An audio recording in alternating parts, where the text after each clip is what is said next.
Dito isto, passemos então, irmãos, para o nosso estudo de hoje. O pastor Apio, ele pediu para eu trazer esse estudo que vai falar um pouco mais sobre doutrina na igreja. Talvez, assim, as pessoas quando pensam a respeito de doutrina, falam, mas é um negócio muito denso, é um negócio pesado, parece que é um negócio que não é palpável. No que eu vejo essa questão da doutrina no meu dia a dia? Mas, na verdade, irmãos, a doutrina ela não é algo tirado da cabeça do homem. A doutrina ela é uma sistematização. Ela é uma forma de entendimento daquilo que a palavra de Deus diz sobre determinado assunto. Então, dessa forma, ele sistematiza e ele traz um entendimento a respeito de determinados assuntos. São vários. E isso, amados, é importante para nós. Isso é extremamente importante para nós. Isso implica também no nosso dia a dia. Às vezes a gente pensa que as coisas é apenas teórica, mas isso implica no nosso dia a dia também. Né? A respeito de como nós vamos encarar, por exemplo, as dificuldades que nós passamos. Não é simplesmente pegando textos isolados e falando, Deus aqui está falando comigo. Então a gente tem que ter um entendimento completo a respeito do que a Bíblia diz sobre determinados assuntos. O grande problema é que muitas vezes surgem heresias, surgem falsos ensinos, que muitas vezes pegadas de textos isolados e fazem e acaba levando a conclusões errôneas, que muitas vezes acaba levando, por exemplo, a promessas que Deus não fez. As pessoas falam, Deus fala que, olha, Ele é o Deus do ouro e da prata, então você pode pedir o que você quiser que Ele vai ter. Será que é isso mesmo que a palavra de Deus diz? Será que esse é o ensinamento mesmo? Tudo que você quiser, tudo que o seu coração desejar, é só você pedir a Deus que Ele vai te dar? Então são coisas que a gente precisa ter mais profundidade para que nós não sejamos levados por ventos de doutrina. Não sejamos levados por falsos ensinamentos, né? E falsos ensinamentos, o quanto nós temos visto aí. O YouTube mesmo, nós podemos ouvir vários tipos de pregadores diferentes, várias denominações diferentes, e muitas vezes nós vemos absurdos até. Então, irmãos, é importante para nós entendermos a respeito da doutrina que a nossa própria igreja ela prega. Quando nós falamos, por exemplo, que a igreja, a única regra de fé e prática é a palavra de Deus, a própria palavra de Deus diz isso. A própria palavra de Deus diz isso. Isso não é algo que é inventado pelo homem, mas isso traz implicações para nós. Traz implicações muito sérias para nós. Não só naquilo que, por exemplo, eu devo crer, mas naquilo que eu devo praticar também. Então, são coisas que permeiam aí a doutrina e é importante que venhamos a conhecer cada dia mais com profundidade. Afinal, as pessoas, muitas vezes de outras igrejas, quando vêm perguntar alguma coisa para nós, e o que a tua igreja acredita? Muitas vezes a gente fala assim, a gente acredita na Bíblia. Mas tem muitos aí que acreditam também.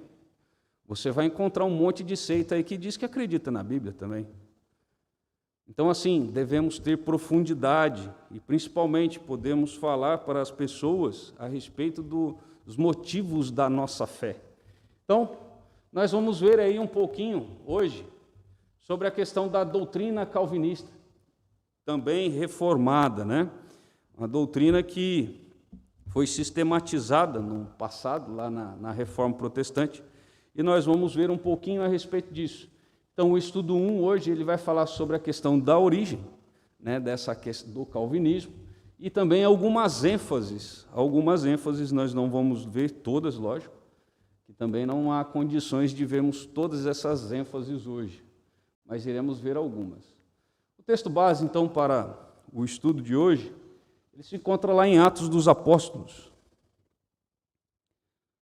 Atos dos Apóstolos, capítulo de número 20. Atos 20, de 17 até 35. Eu irei ler e os irmãos acompanhem suas Bíblias. Você em casa também acompanhe sua Bíblia. Assim diz a palavra do Senhor. De Mileto mandou a Éfeso chamar os presbíteros da igreja, e quando se encontraram com ele, disse-lhes: Vós bem sabeis como foi que me conduzi entre vós em todo o tempo, desde o primeiro dia em que entrei na Ásia, servindo ao Senhor com toda a humildade, lágrimas e provações que pelas ciladas dos judeus me sobrevieram. Jamais deixando de vos anunciar coisa alguma proveitosa, e de vô-la anunciar publicamente, e também de casa em casa, testificando tanto a judeus como a gregos o arrependimento para com Deus e a fé em nosso Senhor Jesus Cristo. E agora, constrangido em meu espírito, vou para Jerusalém, não sabendo o que ali me acontecerá, senão que o Espírito Santo, de cidade em cidade, me assegura que me esperam cadeias e tribulações. Porém, em nada considero a vida preciosa para mim mesmo, contanto que complete a minha carreira e o ministério que recebi do Senhor Jesus, para testemunhar o evangelho da graça de Deus. Agora, eu sei que todos vós, em cujo meio passei pregando o reino, não vereis mais o meu rosto. Portanto, eu vos protesto, no dia de hoje, que estou limpo do sangue de todos, porque jamais deixei de vos anunciar todo o desígnio de Deus. Atendei por vós e por todo o rebanho sobre o qual o Espírito Santo vos constituiu bispos, para pastoreardes a igreja de Deus, a qual ele comprou com o seu precioso, ao seu próprio sangue. Eu sei que depois da minha partida, entre vós penetrarão lobos vorazes, que não pouparão o rebanho, e que dentre vós mesmos se levantarão homens falando coisas pervertidas, para arrastar os discípulos atrás deles. Portanto, vigiai, lembrando-vos de que por 3 anos, noite e dia, não cessei de admoestar com lágrimas a cada um. Agora, pois, encomendo-vos ao Senhor e à palavra da sua graça, que tem poder para vos edificar e dar herança entre todos os que são santificados. De ninguém cobicei prata, nem ouro, nem vestes. Vós mesmos sabeis que estas mãos serviram para que me era necessário a mim e aos que estavam comigo. Tenho-vos mostrado em tudo que, trabalhando assim, é mister socorrer os necessitados e recordar as palavras do próprio Senhor Jesus. Mais bem-aventurado é dar que receber. Gostaria então de destacar alguns versículos aí deste texto que nós lemos. E Paulo ali falando aos presbíteros, né, de Éfeso, ele fala: porque jamais deixei de vos anunciar todo o desígnio de Deus.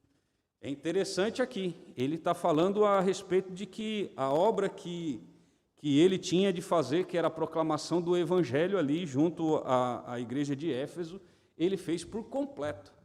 Ele não fala que fez parte.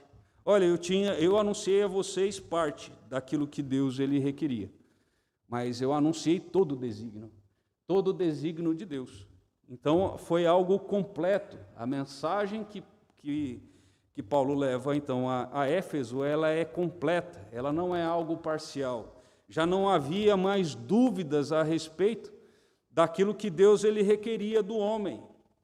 Já não havia mais dúvidas a respeito daquilo que eles deveriam crer, porque ele passou tudo aquilo que era necessário, tudo aquilo de uma forma completa. E aí o 28 ele diz: atendei por vós e por todo o rebanho sobre o qual o Espírito Santo vos constituiu bispos, para pastoreardes a igreja de Deus, a qual ele comprou com o seu próprio sangue. Note que ele fala aqui principalmente a liderança. Ele está falando a respeito da liderança. Ele fala: atendei vós, atendei por vós mesmos, a respeito daquilo que vocês devem crer. Atendei por vós mesmos, né? no sentido de termos certeza daquilo que cremos, mas também ele fala por todo o rebanho, o qual o próprio Espírito Santo ele constituiu. Ele constituiu bispos. Os bispos aqui eram os pastores. Eram os pastores que eram eleitos, porque Paulo ele fazia eleição nas igrejas. No caso da igreja de Éfeso, os pastores, para pastoreardes, no caso, pastores presbíteros, né? Em vários outros lugares você vê essa palavra bispo sendo usada como presbíteros, para pastoreardes a igreja de Deus. A igreja de Deus.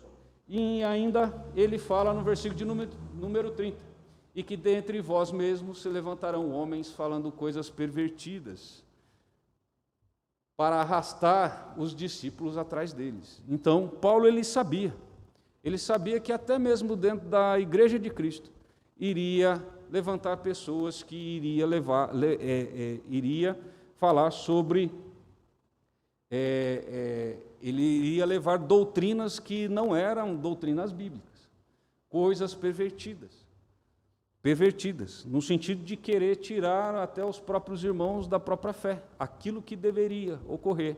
Nós vemos isso, irmãos, dentro do próprio início da igreja. Paulo, por exemplo, ele sai para fazer as suas viagens missionárias, e o que Paulo faz? Ele vai lá e prega o Evangelho. Só que alguns fariseus que se converteram mesmo. Eles se converteram. O que eles faziam? Eles iam aonde Paulo tinha pregado e falavam: vocês precisam se circuncidar, porque se vocês não se circuncidarem, vocês não serão salvos. Vocês não serão salvos. Daí surge a grande discussão e o primeiro concílio de Jerusalém. Então, dentro do meio deles mesmos, já estava aparecendo coisas que estavam desvirtuando a igreja. Afinal, aqueles que eram fariseus e se converteram achavam que a salvação em Cristo ainda não era suficiente. O que precisava era se circuncidar. E aí você vê Paulo, ele falando isso, por exemplo, aos Gálatas. Ele fala a respeito disso aos Gálatas. Então, irmãos, não é novidade que, não é coisas da nossa época, heresias saírem dentro da igreja. Isso daí na época do próprio início da igreja. No início da própria igreja. Por isso ele diz que nós devemos cuidar de nós mesmos, daquilo que aquilo que nós devemos crer. Cuidar do rebanho para que o rebanho ele venha a crer de forma correta naquilo que a palavra de Deus diz, porque levantarão pessoas que irão perverter a sã doutrina. Nós vemos, por exemplo, em Atos dos Apóstolos, a igreja, quando fala que a igreja perseverava na doutrina dos apóstolos. Se nós falarmos hoje que a doutrina dos apóstolos é o calvinismo, isso seria um anacronismo total. É algo que não tem como conciliar. Era como se transportar algo do passado, querer colocar para hoje algo que não concilia. Na verdade, o calvinismo também ele tenta extrair essa questão da doutrina dos apóstolos, mas nós não podemos dizer de forma alguma: a doutrina dos apóstolos é o calvinismo. Não, ou a doutrina dos apóstolos são os nossos símbolos de fé. Não, nós não podemos dizer isso. Isso seria um anacronismo, querer fazer semelhança de coisas que não são semelhantes, e principalmente porque são de épocas totalmente diferentes. Mas, irmãos, são coisas extremamente importantes para nós. São coisas que nós devemos nos aprofundar, principalmente porque elas são extraídas da palavra. Elas não são extraídas da cabeça do homem. Então, nós vamos ver um pouquinho sobre essa questão.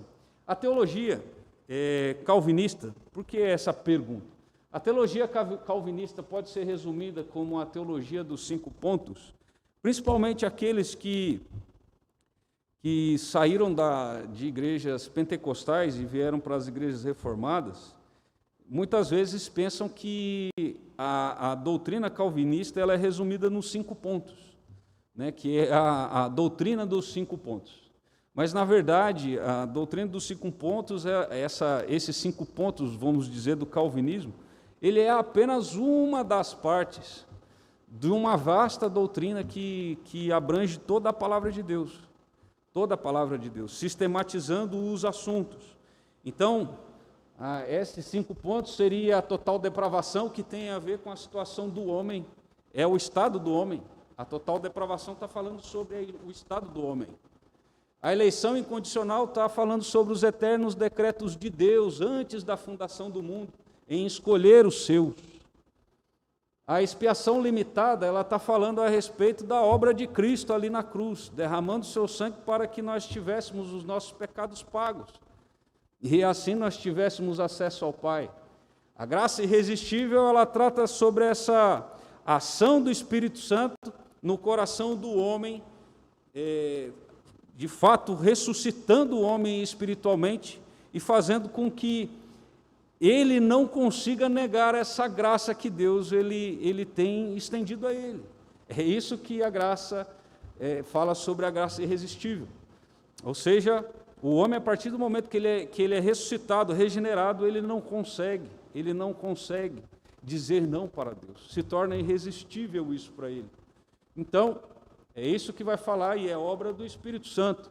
E por último aqui, a perseverança dos santos, que também é obra do Espírito Santo. Muitas vezes pensamos que perseverança dos santos são obras do homem, mas na verdade é a obra do próprio Espírito Santo em nossas vidas. É Ele que nos sustenta, é Ele que sustenta a nossa fé. Quem sustenta a nossa fé não somos nós mesmos, é o próprio Deus que sustenta a nossa fé, através de várias coisas, os meios de graça, através do seu ensino, através da comunhão com Ele. Mas não é coisa simplesmente do homem, é obra do Espírito Santo. Talvez você leia assim e fala, tulipe, mas esse U é estranho, é porque tulipe eles são abreviações em inglês, é por isso que fala em tulipe. Eu não iria me atrever a falar em inglês o que seria essa tulipe, mas significa isso, os 5 pontos do calvinismo. Mas os 5 pontos do calvinismo não é toda a doutrina calvinista, é apenas uma parte dela. E muitos que vêm, principalmente de igrejas pentecostais, acham que aqui está resumido toda a doutrina calvinista. E isso não é. Irmãos, talvez você pense assim, mas por que é importante nós falarmos isso? É interessante que muitos da igreja nem sabem que nós temos a doutrina calvinista, por exemplo, como a nossa sistematização de doutrina. Muitos acham, por exemplo, que se perguntar assim, você é calvinista ou você é arminiano? Ele fala, não sei o que eu sou. Então é importante, irmãos, nós estudarmos sobre esse assunto. E assim, irmãos, o calvinismo não está restrito a essa doutrina da salvação, a gente chama na teologia de soteriologia. Então ela não está restrita a essa questão da salvação. Ela é muito difundida principalmente por essa questão hoje em dia da vinda, né, de muitos pentecostais e neopentecostais para a igreja reformada. E por isso eles dão muito foco a respeito desses 5 pontos aí. Mas ela é apenas um pedacinho dessa doutrina. E por isso que é importante, irmãos, a respeito até daquele versículo destacado lá, né, a respeito de que ele fala que Paulo, ele falando, porque jamais, o versículo 27, porque jamais deixei de vos anunciar todo o desígnio de Deus. Porque, irmãos, o evangelho ele não consiste no anúncio de parte da Bíblia. O evangelho não é parte da Bíblia. O evangelho é a Bíblia inteira. O evangelho não está simplesmente relacionado só às boas novas de salvação. As boas novas de salvação é parte dela. Mas, por exemplo, viver também a vida cristã é algo que faz parte do evangelho. Não é só que Deus, ele morreu, Jesus morreu ali naquela cruz, ele sendo Deus, ali na cruz para salvar o homem. Mas não é só salvar o homem. Ele quer que o homem tenha uma vida com ele, por exemplo. Então, são coisas que você simplesmente anunciar que Jesus morreu, ele é importante, extremamente importante. Ele é extremamente importante. Mas o evangelho não está restrito a isso. O evangelho ele vai muito mais além do que simplesmente entrarmos, vamos dizer, no corpo de Cristo. Tem muito mais do que isso. Tem uma vida cristã ainda. Jesus ele não quer só salvar, ele quer que a gente continue caminhando com ele até o último dia da nossa vida, e que nós também venhamos a caminhar com ele a eternidade. E isso, então, é o evangelho de uma forma completa. Então, nós, assim como o calvinismo, lá na parte de soteriologia, que é da doutrina da salvação, e vai falar estritamente sobre a salvação, mas não é somente isso, porque o evangelho não se restringe a isso. Então, por isso, ele é muito maior do que simplesmente a questão da doutrina da salvação.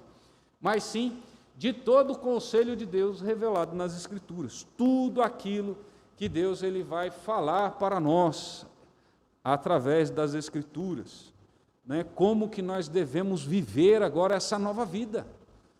O que nós devemos esperar nessa nossa nova vida?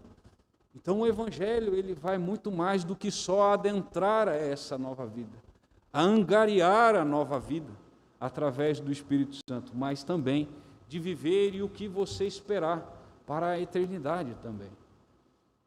Então, falando um pouco aí sobre a questão da origem, esse daí é o Calvino. O nome está relacionado com o teólogo francês João Calvino, que viveu entre 1509 e 1564. Né? Ele ficou muito famoso em Genebra. Ele foi advogado também, Calvino, fez faculdade fez a universidade lá de Direito, né? Ele era advogado também, e ele ficou muito famoso, principalmente ali em Genebra, porque realmente Genebra, a gente pode dizer que ao final da sua vida, Genebra ele era o grande centro da reforma protestante. Ela que começa ali com Lutero, né?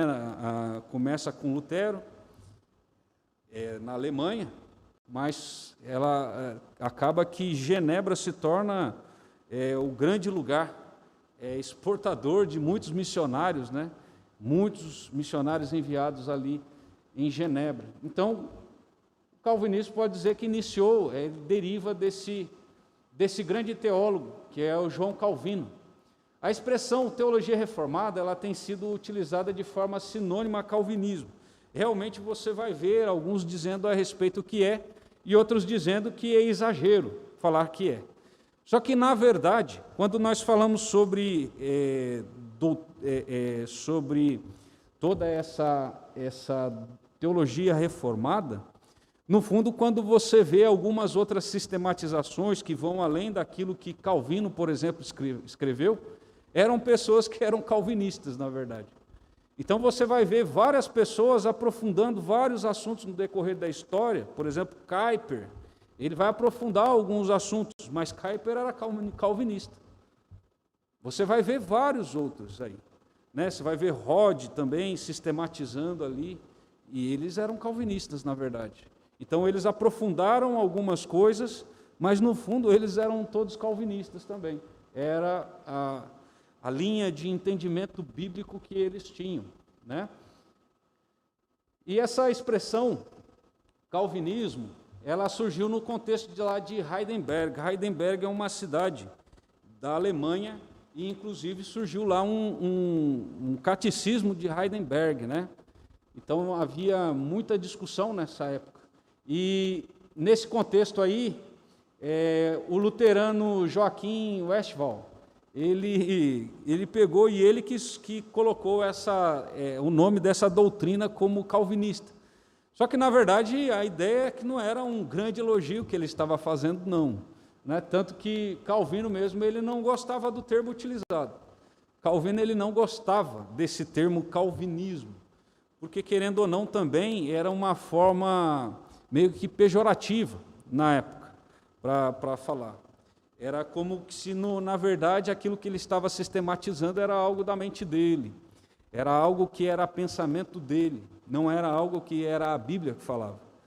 E isso a gente tem que refletir, principalmente quando nós falamos sobre a questão da doutrina. A doutrina, ela é algo que vem da cabeça do homem ou ela é algo que é extraído das Escrituras? Por isso que nós sempre estamos revendo e revendo, porque a nossa única regra de fé e prática é a palavra de Deus. Mas a doutrina, ela muito nos auxilia a compreender de uma forma bem ampla aquilo que a palavra de Deus diz. Então, o calvinismo, ele surge daí, então. Um luterano, ele coloca, então, esse nome, então, nessa doutrina que João Calvino tanto falava.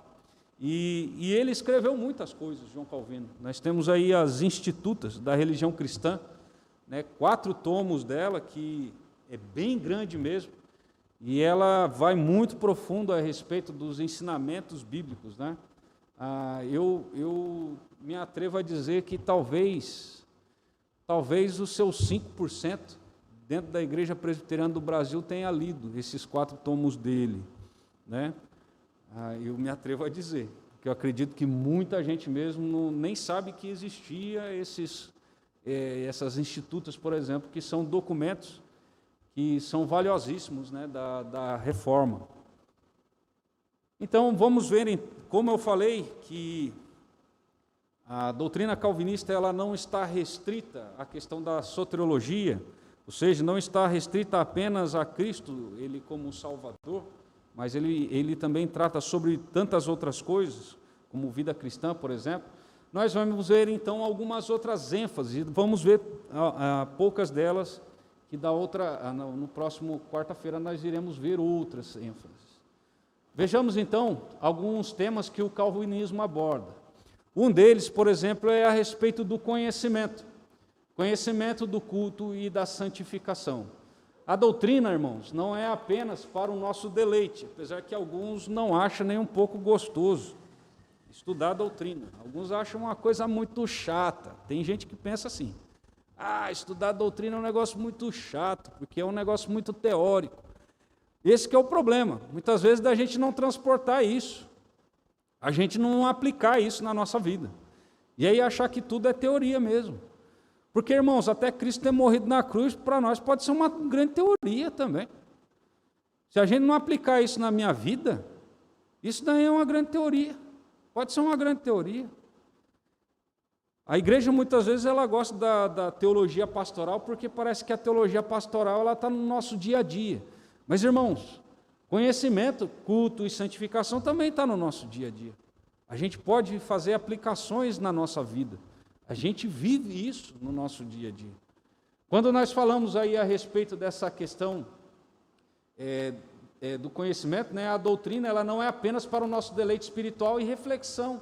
Não é simplesmente para estar na nossa cabeça. Não é simplesmente para a gente estar refletindo e pensando a respeito. Não é só para isso. Mas ela exige um compromisso de vida e obediência. Por exemplo, a gente muitas vezes tem usado como um jargão uma grande verdade, que a Bíblia é a nossa única regra de fé e prática. Muitas vezes isso é um grande jargão. Por que é um grande jargão? Porque muitas vezes tem sido só de fé. Muitas vezes tem sido só de fé. Por que tem sido só de fé? Porque parece que quando eu tenho problemas não é suficiente. Se a Bíblia é a minha regra de fé, na hora que eu tiver com dificuldades, ela é a minha prática. Mas não só no momento de dificuldade, ela é a minha prática no meu dia a dia. Irmãos, a doutrina, ela tem essa intenção de nós enxergarmos as coisas que nos rodeiam. A gente chama isso, por exemplo, de cosmovisão. Como eu enxergo as coisas que me rodeiam. E isso é extremamente importante para nós.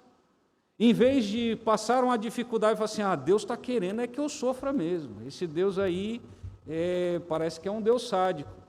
Muitos acabam pensando desse jeito. Por quê? Porque esses óculos espirituais, muitas vezes não tem. Então, conhecimento de Deus, principalmente nessa parte, a palavra de Deus ela tem que ser a nossa prática. Então, a doutrina, se ela é extraída da palavra de Deus, sendo extraída lá da palavra de Deus, sendo fiel à palavra de Deus, ela não é só para a nossa reflexão. Aqueles que até gostam de estudar, para o deleite de quem gosta de estudar. Mas não é para ficar na teoria, é para ser prática de vida. Isso tem que impactar a minha vida em todos os âmbitos da minha vida. Em todos os âmbitos. Não é só no momento que as coisas estão tudo boas. Não é só quando diz o meu celeiro está farto. Mas é quando ele estiver lá em escassez. Quando ele estiver lá em escassez também. Como que é a prática? Como que é a prática? Em 1 Coríntios 11:1 ele diz: sede meus imitadores, como também eu sou de Cristo. Isso é prática, irmãos. Paulo está falando ali à igreja de Corinto, sede meus imitadores. Mas sede meus imitadores não é um sentido dele ser orgulhoso, dele ser arrogante, dele falar assim, eu sou bom, olha para mim que eu sou perfeito. Não é isso que Paulo está dizendo. Paulo está dizendo o seguinte, sede meus imitadores porque eu sou de Cristo. Ele está querendo dizer que ele não pecava? Não é isso que ele está querendo dizer. Ele está querendo dizer que ele se esforçava dia a dia para ser igual a Cristo. Ele buscava a santificação todo dia para que ele se parecesse cada dia mais com Cristo. Ele não está querendo dizer, eu cheguei ao nível de Cristo, eu não peco mais. Não é isso que ele está querendo dizer. Irmãos, e cada um de nós também deveríamos ter essa ideia de Paulo. Não é falando assim, vocês têm que olhar para Cristo, não precisa olhar para mim não. Não, tem que olhar para você não é crente. Você não fala que você é crente. Se você é crente, você é espelho de Cristo. Isso, irmãos, são práticas na nossa vida, são aplicações na nossa vida. Não é só questão teoria, não. Não é só teoria. Ela é prática da minha vida e na sua vida.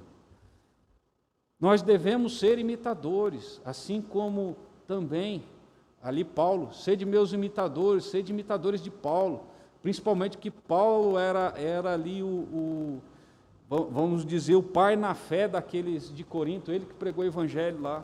Olha, viva do jeito que eu vivo, buscando. Eu tenho meus erros, eu tropeço, eu peco, mas sede meus imitadores. Sede meus imitadores, porque eu quero ser e tenho buscado ser igual a Cristo é. Agora, se você não tem buscado ser igual a Cristo, se ser igual a Cristo para você não é prioridade na tua vida, então as pessoas não podem olhar para você mesmo, não. As pessoas não podem olhar mesmo, não. Agora, se você tem buscado santidade, tem buscado querer ser igual a Cristo, as pessoas têm que olhar para você mesmo. Você é modelo de vida cristã para eles. É isso, e é isso que Deus ele quer para nós. Não é que as pessoas fiquem copiando os seus erros, mas é que ele tem a mesma disposição do teu coração. Sede, por exemplo, de buscar na palavra de Deus, sede de conhecer o Senhor. É isso que as pessoas necessitam ver em cada um de nós, assim como ele diz, sede meus imitadores, como também sou de Cristo.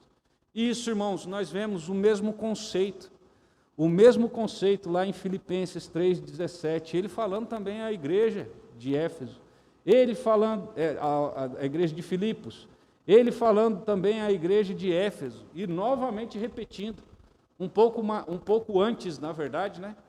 Ele já tinha falado a respeito disso. Sede imitadores, ele que era o discípulo, que estava discipulando aquelas pessoas ali em Corinto. E principalmente a igreja de Corinto que tinha tanta dificuldade.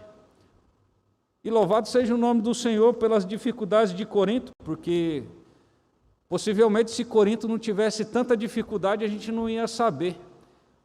Talvez Paulo não necessitasse escrever cartas para eles. Mas louvado seja o nome do Senhor, porque através disso nós podemos até mesmo tratar coisas na nossa igreja. Nós temos aí as instruções de Paulo em Coríntios, uma igreja que tinha tanta dificuldade, e ele precisava tratar coisas que eram difíceis dentro da igreja. Louvado seja o nome do Senhor por essas dificuldades lá, porque hoje nós temos essas instruções dele. Mas sede meus imitadores, como também eu sou de Cristo, assim diz o apóstolo Paulo.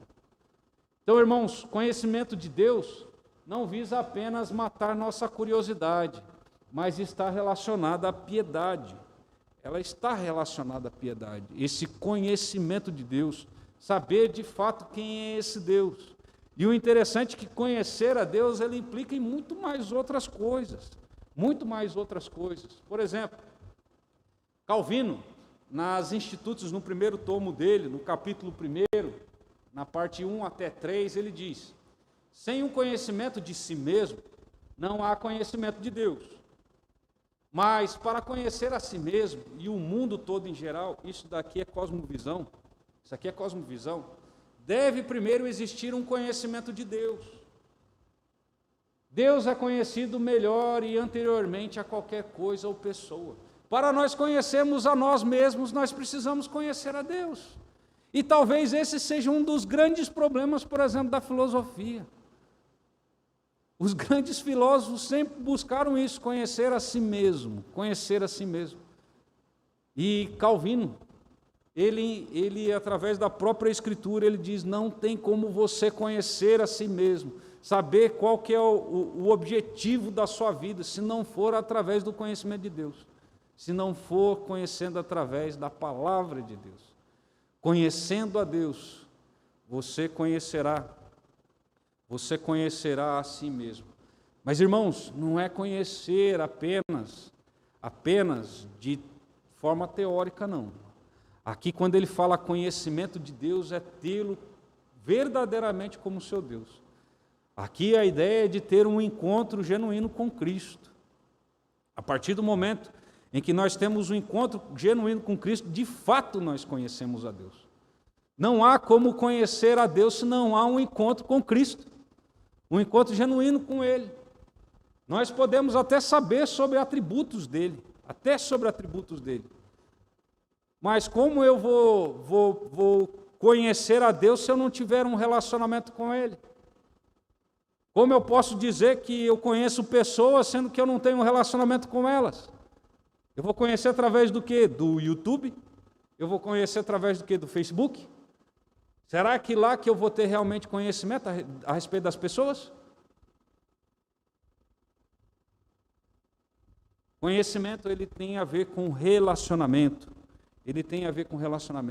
Se relacionando profundamente com Deus, o homem, de fato, pode entender a respeito de si mesmo. Somente assim. Isso é algo, por exemplo, que a doutrina calvinista ela vai aprofundar. Principalmente o homem que quer conhecer a si mesmo. E a filosofia tanto bate nisso durante milênios, que é o homem conhecer a si mesmo. Implicações do conhecimento de Deus. O que isso implica? Implica na minha vida de forma prática. Quanto mais eu conheço a Deus, mais inibido para cometer pecado eu fico. Eu evito. Quanto mais eu tenho conhecimento de Deus, mais eu evito. Conta uma história de John Wesley, que era o fundador da Igreja Metodista, que ele tinha tanto assim, noção e certeza da presença de Deus em todos os lugares, que ele tinha vergonha, por exemplo, de tomar banho nu. Ele falou assim, Deus está me vendo nu aqui, tomando banho. Diz que ele tinha isso, mas é a implicação de saber o que? Deus ele está em todo lugar, Deus ele sabe todas as coisas. E, irmãos, quando nós temos isso, de fato, em nossa vida, nós não estamos preocupados, por exemplo, em esconder as coisas do nosso cônjuge. Nós não estamos preocupados em pecar fazendo coisas, por exemplo, nas costas de seja quem for, seja pai, seja de mãe, seja de irmão, seja de irmão da igreja ou o irmão de sangue. Por quê? Porque o principal atingido de qualquer pecado é Deus. Todo pecado é contra Deus. O adultério é contra Deus primeiramente, depois é contra o cônjuge, mas é primeiramente contra Deus. Isso, irmãos, são aplicações práticas, Quando a pessoa consegue compreender desse jeito, ele não está preocupado com pessoas. Olha, eu não vou fazer coisas, por exemplo, perto do pastor, porque, olha, se o pastor estivesse aqui, eu ia ficar envergonhado. Ué,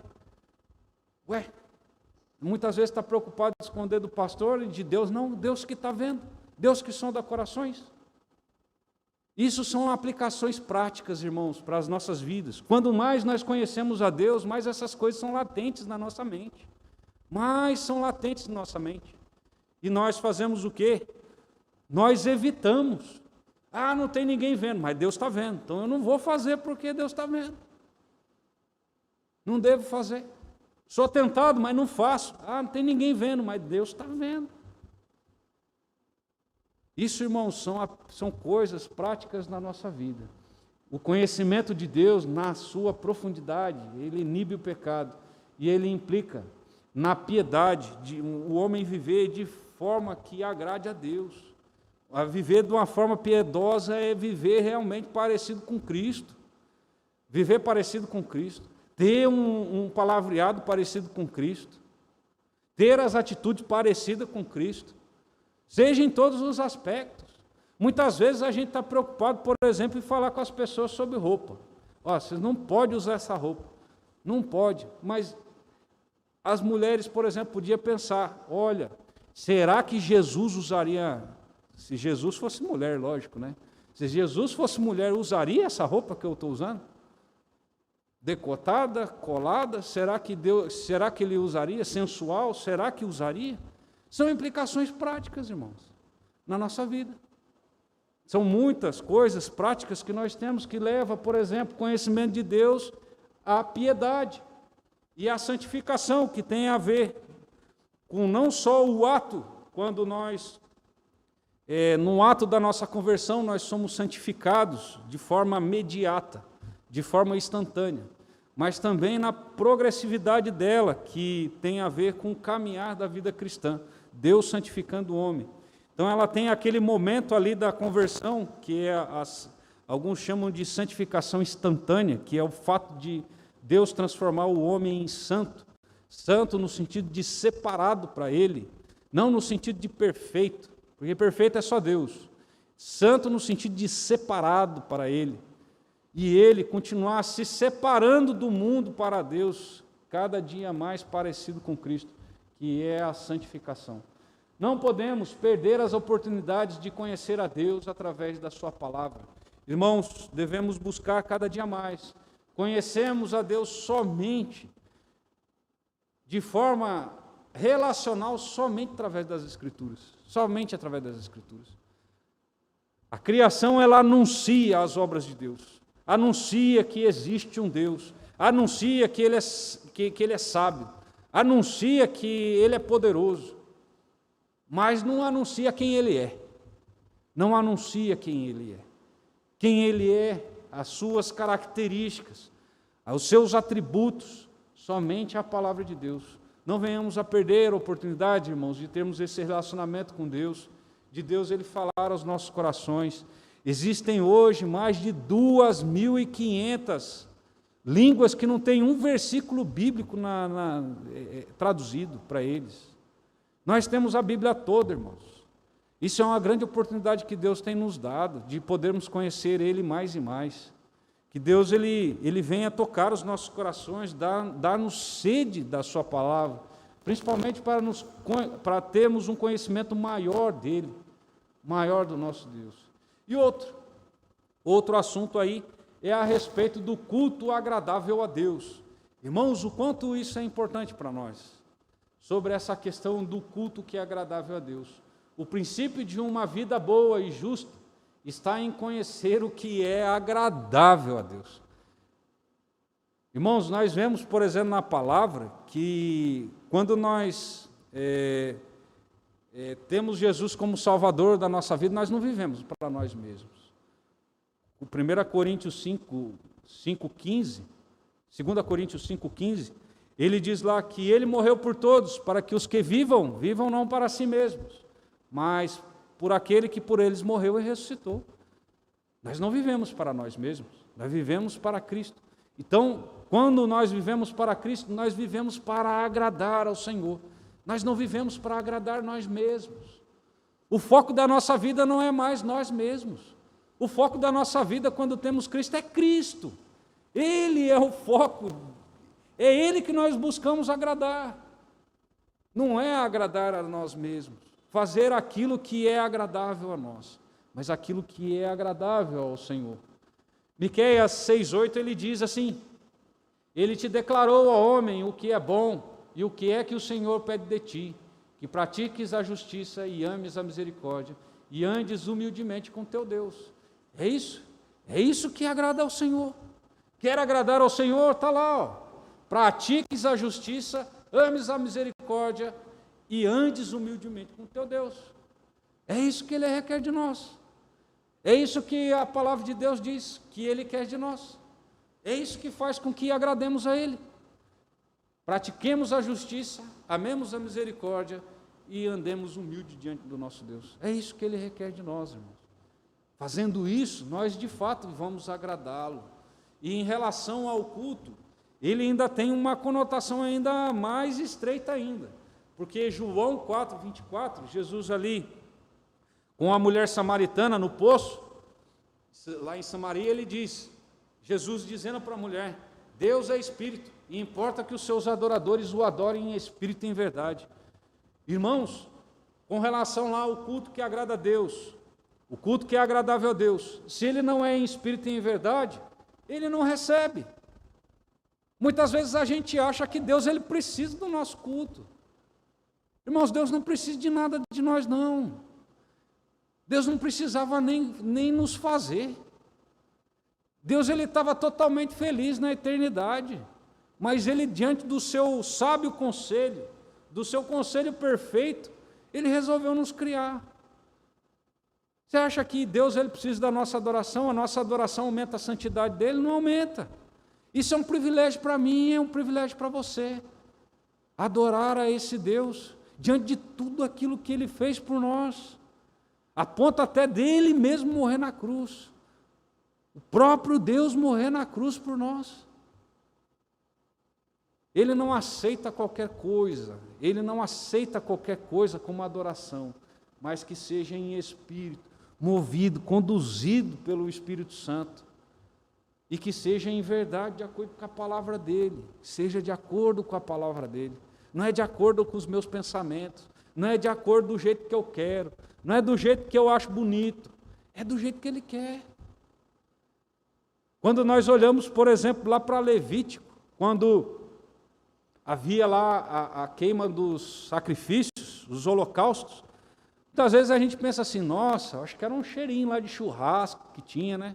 Queimando ali aqueles bois, queimando ali as ovelhas. Irmãos, aquilo lá não era um cheiro agradável, não. E a palavra de Deus diz que aquilo lá era cheiro agradável ao Senhor.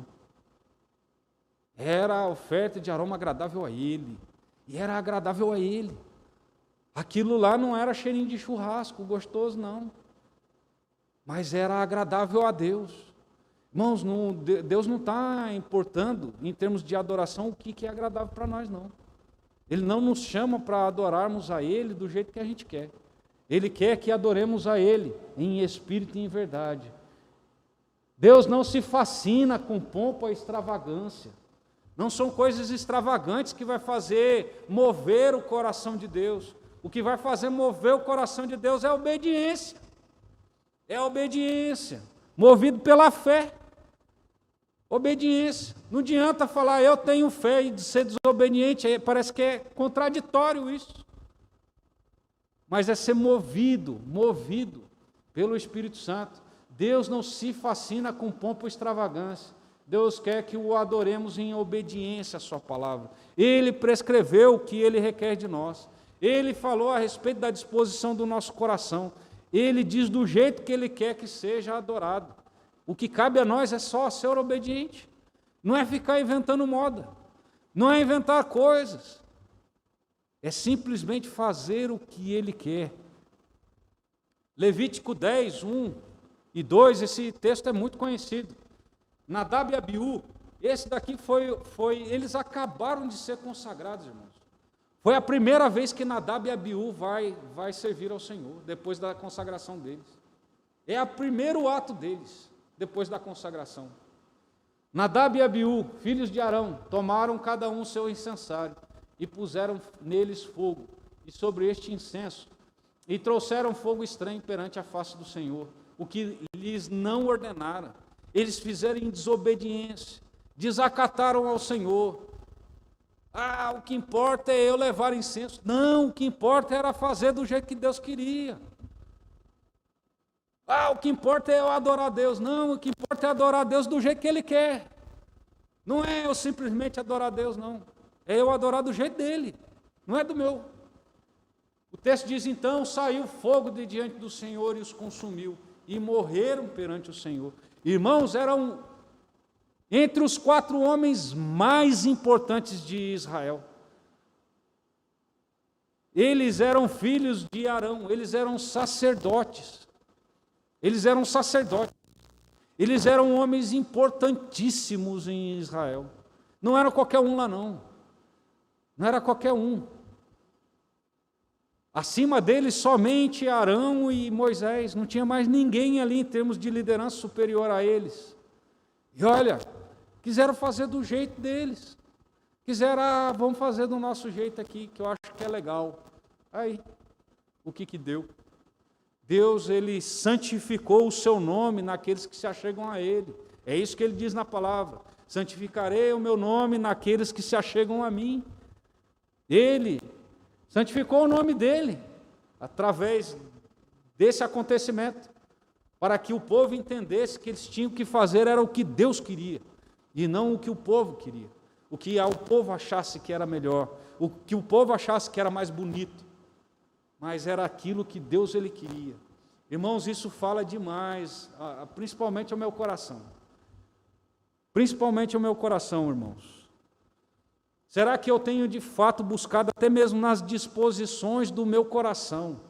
Porque Deus, Ele conhece as disposições do meu coração quando eu venho aqui na igreja. Quando eu vou adorar o Senhor, Ele sabe as disposições do meu coração. Deus sabe, por exemplo, se eu estou enfadado de estar aqui. Deus, Ele sabe. Os irmãos podem não saber, mas Deus sabe. Deus sabe. Será que Deus, Ele recebe uma adoração, sendo que eu estou aqui na igreja todo enfadado, por exemplo? Nossa, estou cansado de ir lá, mas eu vou. Será que Deus, Ele recebe tal tipo? Será que isso é em espírito, em verdade mesmo? Será que isso é em espírito? Eu enfadado de adorar a Deus, por exemplo? Ele não precisa. Ele não precisa. Ele não precisa da minha adoração. Ele tem anjos servindo Ele no céu hoje. Ele não precisaria de nenhum da humanidade. Ele não precisa. Ele é suficiente em si mesmo. Mas olha o grande privilégio que Ele nos deu, irmãos. Até mesmo de adorá-lo. Até mesmo de prestar culto. Isso é um privilégio que Ele nos dá. Não é necessidade dEle, é privilégio nosso. Isso nós vemos através que Ele é totalmente suficiente em si. Ele não precisa de nada. Irmãos, devemos tomar cuidado. Isso é questão, muitas vezes, de queremos adorar a Deus do jeito que nós queremos. Isso é falta de temor de Deus. Isso é falta de temor de Deus.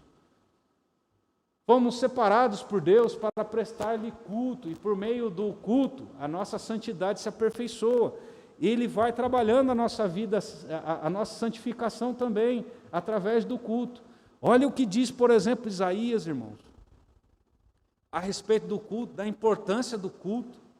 Isaías 1, de 11 a 13 diz, Deus ali arrazoando com o povo, Ele diz, de que me serve a mim a multidão de vossos sacrifícios? Estavam adorando. Eles estavam adorando a Deus, prestando culto através dos sacrifícios. Diz o Senhor, estou farto dos holocaustos de carneiros e da gordura de animais cevados, e não me agrado do sangue de novilhos, nem de cordeiros, nem de bodes. Quando vindes para comparecer perante mim, quem vos requereu os só pisardes nos meus atos? Não continueis a trazer ofertas vãs. O incenso é para mim abominação, e também as festas de lua nova, os sábados e a convocação das congregações. Não posso suportar iniquidade associada ao ajuntamento solene. Irmãos, Deus ele estava enojado do povo de Israel, quando ia prestar culto para Ele, porque o povo estava com o coração totalmente iníquo. Eles estavam adorando outros deuses e estavam adorando a Deus também. Eles estavam com seus ídolos e estavam com Deus também. Deus falou, eu não quero isso aí não. Você acha que eu quero é só o culto? Não é só o culto, eu quero a sua vida. Eu quero que a sua vida seja de fato um culto a mim. Pensemos nisso, irmãos, pensemos nisso. Será que de alguma forma o meu culto a Deus não está sendo um pouco assim? Será que está sendo agradável a Deus mesmo? Ou Deus fala assim, eu estou enfastiado do que você tem levado lá para mim. O seu coração está cheio de iniquidade. Você está totalmente distante de mim. E quem só requereu pisar lá nos meus atos? Você acha que eu preciso lá da tua adoração desse jeito? Com esse coração aí todo iníquo? Não está buscando santidade? Será que eu preciso disso? Irmãos, Deus ele chama a atenção do povo de Israel através do profeta Isaías. O povo estava adorando a Deus. O povo fazia a adoração. O culto lá era dessa forma. O culto lá. através dos sacrifícios, através dos ajuntamentos das festas que tinha. Deus fala, olha, não aguento mais vocês não.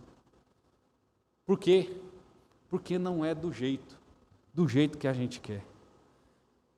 Irmãos, adorar a Deus cultuar a Deus é algo extremamente sério, não é brincadeira. Cultuar a Deus simplesmente fazendo do jeito que eu quero, isso é falta de temor de Deus. Isso é falta de temor de Deus. E temor de Deus, muitos entendem que temor de Deus é respeito, é reverência. Temor de Deus é respeito e reverência, mas temor de Deus é ter medo dele também. Ter medo das consequências do meu próprio pecado. Porque o próprio Deus, como diz, ele é fogo consumidor. Deus, ele é fogo consumidor. Essa palavra temor, ela tem sido muito atenuada muitas vezes nos nossos dias. Esse temor de Deus tem sido considerado é só reverência. Não, é só respeito para com Deus. Não. Temor é porque ele é fogo consumidor, é ter medo dele também. Essa ideia, a palavra hebraica aí para essa questão de temor é você ter horror, no sentido de horror mesmo. É um negócio profundo mesmo. No sentido de você não ter só algo assim, respeito. Mas se eu vacilar, se eu fizer o que o Senhor não quer, o Senhor vai cobrar de mim. Não é só questão de respeito. É que Ele vai exigir de mim. Ele vai exigir e vai cobrar de mim. A Confissão de Fé de Westminster, estamos chegando aí ao final, lá no seu item aí 21, o 1, o modo aceitável de adorar o verdadeiro Deus é instituído por Ele mesmo. Deus institui a forma que Ele quer ser adorado. E é tão limitado pela sua própria vontade revelada, que Ele não pode ser adorado segundo as imaginações e invenções dos homens, ou sugestões de Satanás, nem sob qualquer representação visível. Representação visível aqui está falando a questão de você caracterizar a Trindade. Caracterizar a Trindade. Por exemplo, colocar foto de Jesus, isso é representação é representação, isso que ele está falando. Ou sobre qualquer representação visível, ou de qualquer outro modo não prescrito nas Escrituras. É só do jeito que está nas Escrituras. Deus só vai receber a minha adoração e a sua se for de acordo com as Escrituras. Se não for, a gente está perdendo tempo. Se não for, a gente está adorando a nós mesmos. Estamos adorando a nossa vontade apenas, mas não ao nosso Deus. É somente dessa forma que Ele recebe. E se Ele não recebe, ou estamos perdendo tempo, ou estamos adorando a nós mesmos, adorando as nossas próprias vontades, adorando o meu eu. É isso que acaba sendo. E isso, irmãos, é falta de temor de Deus. No culto, somos aperfeiçoados, sendo transformados cada vez mais à imagem de Cristo. O culto público é o meio de graça. Existem meios de graça. Existem meios de graça particular, que é as nossas orações, quando estamos lá no nosso quarto, a leitura da palavra de Deus. Isso são meios de graça. Mas existem os meios de graças públicos. Esse meio de graça público, o culto solene, ele é um meio de graça. Deus nos santifica através dele. A ceia do Senhor é outro meio de graça. Nós somos santificados através dela também. Deus, ele nos santifica através do próprio culto. Ele é um meio de graça que Deus ele nos dá. E Filipenses 2, 12 e 13 diz: assim, pois, amados meus, como sempre obedecestes, não só na minha presença, porém muito mais agora, na minha ausência, desenvolvei a vossa salvação. A palavra aqui, desenvolvei a vossa salvação, aqui a gente entende, isso aqui é santificação. Ele não está falando de ir ganhando a salvação, ele está falando de desenvolver aqui, com relação à santificação, que é esse processo que nós temos para parecermos cada dia mais com Cristo, né? Com temor e tremor, aqui ele ainda dá ênfase, com temor e tremor, não é só com respeito, é com temor e tremor, porque Deus é quem efetua em vós tanto querer como realizar segundo a sua boa vontade. Ou seja, esse desenvolvimento da vossa salvação aqui nós cooperamos com Deus. Quem nos santifica é o Senhor. Nós não somos santificados por nós mesmos. Se eu leio a palavra e o Espírito Santo não aplica no meu coração, eu não sou santificado. Então eu colaboro com Deus, mas quem faz é o Espírito Santo. É o próprio Deus que me santifica, não sou eu que santifico. Eu tenho que buscar, eu tenho que querer, mas quem faz é o Senhor. Quem ainda faz é obra da graça dele. Não é simplesmente porque Deus é quem efetua em vós tanto querer como realizar segundo a sua boa vontade. É Ele que faz isso na nossa vida, segundo a vontade dele. A vontade dele que é boa, perfeita e agradável. Concluindo, irmãos, o cristianismo é uma maneira de formação e transformação da cultura, por meio de uma mudança de perspectiva de realidade. Realidade, inclusive isso daí, não existe realidades diferentes. A realidade é uma só. A única diferença é como nós enxergamos ela, com que óculos nós enxergamos ela. Muitas vezes a pessoa fala, sua realidade é diferente da minha. Não, não existe duas realidades. A realidade é uma coisa só. Só existe uma. A diferença é enxergar ela com os óculos corretos. O calvinismo nos fornece óculos, cujas lentes têm o senso da soberania de Deus. Nós enxergamos as coisas na perspectiva dessa soberania, como perspectiva para ver, interpretar e atuar na realidade. Deus, Ele atua, Ele atua nessa realidade de acordo com a soberania dEle, fortalecendo-a, modificando-a ou transformando conforme a necessidade dEle mesmo. O calvinismo consiste numa busca constante de fidelidade a Deus. A transformação cultural é apenas um resultado daqueles que têm os olhos firmados na palavra. Irmãos, muitos pensam que a gente não tem como mudar a sociedade. Realmente, na força a gente não muda a sociedade, não. Mas através da pregação da palavra, através da conversão de pessoas, através dessas pessoas se converterem e se comprometerem com Deus, terem a cosmovisão de Deus, ter temor de Deus, a sociedade muda. Irmãos, se cada um que se diz crente nesse país, eles vivessem de forma fidedigna ao Senhor, se eles espelhassem Cristo na sua vida, nós mudaríamos essa sociedade. Como pode a gente, por exemplo, eleger tantos políticos e a roubalheira lá aumentar? Como pode? Como pode o cristianismo, o evangelho, ele crescer, por exemplo, no país e aumentar a prostituição? Ele aumentar, por exemplo, a questão dos assassinatos? Ele aumentar os furtos? Essas coisas tinham que impactar a vida das pessoas. Tem traficantes de drogas que estão falando que são crentes. Estão lá traficando droga. Estão lá com um fuzil na mão. E estão falando, eu sou de Jesus. As pessoas não têm ideia, muitas vezes, irmãos. Muitos têm falado, mas não têm o conhecimento de Deus. Por isso é importante para nós. Essas coisas não são só teoria. Essas coisas não são só coisas assim que a gente fala, que coisa chata tratar sobre isso daí. Elas são coisas importantes para nós. Elas vão nos mostrar o que nós devemos, como nós devemos enxergar tudo aquilo que nos rodeia, a forma que devemos lidar com as coisas que nos acontecem, a forma com que Deus, por exemplo, Ele vai receber a nossa adoração, como um aroma agradável a Ele. Como um aroma agradável a Ele. Que Deus abençoe a vida de cada um dos irmãos, fortaleça e que Ele venha trabalhar em cada um dos nossos corações, irmãos. Precisamos ter cada dia mais temor ao Senhor quando nos achegamos diante dEle. Ele diz em sua palavra que o seu nome é santificado naqueles que se achegam a Ele. Ele santifica o nome dEle através das nossas vidas. Através das nossas vidas o nome dEle também é santificado. Que Deus abençoe, fortaleça a vida de cada um dos irmãos e que venha trabalhar nas nossas dificuldades, nas nossas debilidades. Muitas vezes nós pensamos que as coisas são muito distantes. Muitas vezes que nós não conseguimos algumas coisas. Deus sabe as nossas fraquezas, Deus sabe as nossas debilidades, mas nós também sabemos que muitas vezes a gente teria a condição de fazer melhor.